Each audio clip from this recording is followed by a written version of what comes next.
All right, let's set the scene. Picture it. America, 1955.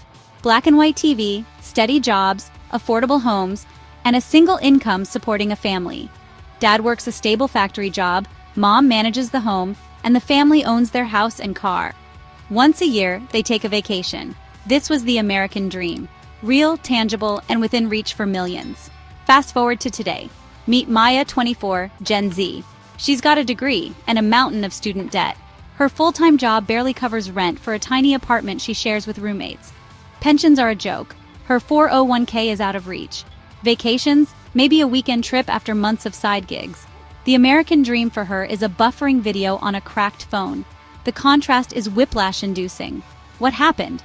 This isn't about laziness or lack of effort. It's about a broken promise, a system that's changed. The old dream was built on specific economic and social structures.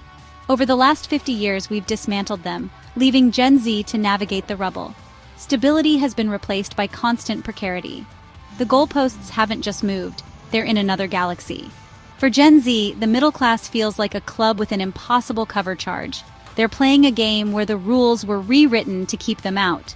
So let's break down how the most educated, diverse, and digitally native generation got locked out of the American dream. It's time to look at the receipts.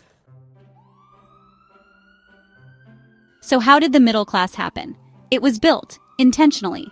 After World War II, the GI Bill sent millions to college for free and helped them buy homes. Strong unions fought for better wages, benefits, and safer conditions, making prosperity possible for workers without degrees. Government invested in infrastructure, highways, schools, affordable universities. These weren't handouts, they were smart investments in America's future. The result? A broad, stable middle class built on a social contract: work hard, get your piece of the pie. The expectation was stability, upward mobility, and security. This was the golden age of the American middle class, a real, intentional creation. But what's built on purpose can be dismantled on purpose. The system worked because policy made it work. When the policies changed, so did the outcomes. The middle class wasn't inevitable, it was engineered. And it could be unengineered too. So, where did the middle class go? It shrank, squeezed from both ends. In 1971, 61% of Americans were middle class. By 2021, just 50%. Their share of national income dropped from 62% to 42%, while the wealthy's share soared. The money didn't vanish, it moved upstairs. The economic ladder became a chute, sending wealth to the top. Fewer families have a cushion for emergencies or a shot at homeownership. The broad middle has become a thin connection between the rich and poor. For Gen Z, middle class is a ghost story. The shrinking middle isn't a fluke, it's a feature of the new economy. The promise of shared prosperity has eroded and the numbers prove it. How did the great shrinking happen? Enter the 1980s. Trickle-down economics took over: tax cuts for the rich, deregulation, union busting. Profits gushed upward, not down. Deregulation prioritized short-term profits over worker stability. Reagan's firing of striking air traffic controllers signaled open season on unions. Globalization and free trade sent stable jobs overseas, replaced by low-wage service work. The social contract was shredded. These weren't isolated events. They were a coordinated shift favoring capital over labor. Gen Z grew up in the ruins of a system deliberately dismantled. Let's get specific. The numbers tell the story. In 1965, CEOs made 20 times what workers did. By 2022, it's 344 times. Worker productivity soared, but wages stagnated. College, once a ticket to the middle class, is now a debt trap. $1.7 trillion in student loans, $40,000 average per borrower. Tuition skyrocketed, public support lagged, and students pay the price. Housing? Home prices rose 1,600% since 1970. Incomes only 1,100%. In cities, homeownership is out of reach. Rent eats up paychecks. The minimum wage has been stuck since 2009. If it kept up with productivity, it'd be over $20.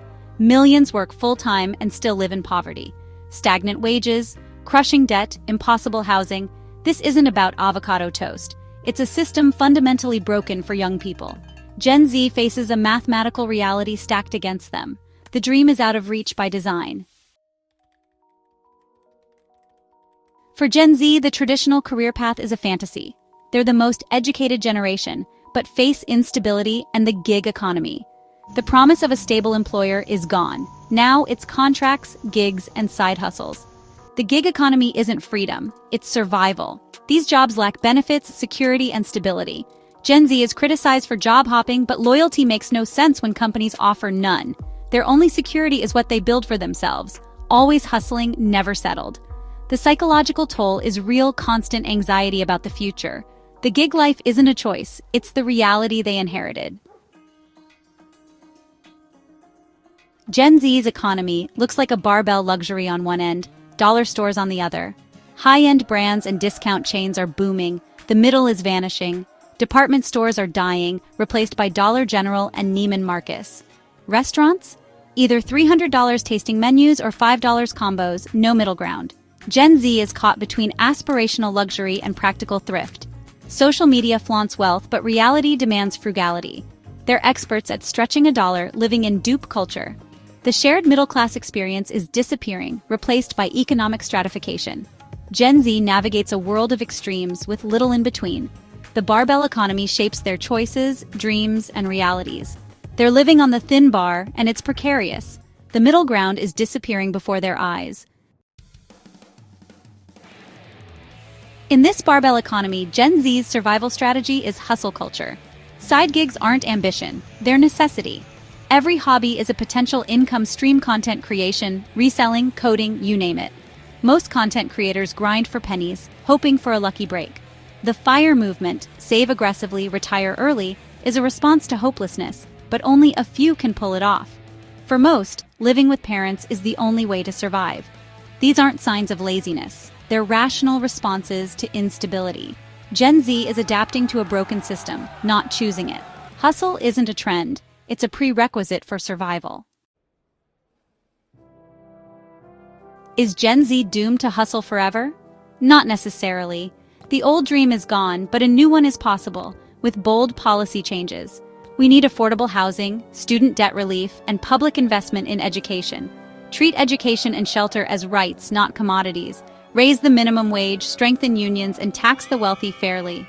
Universal healthcare would free workers from job-based insurance. Gen Z isn't waiting. They're organizing, protesting, and demanding change.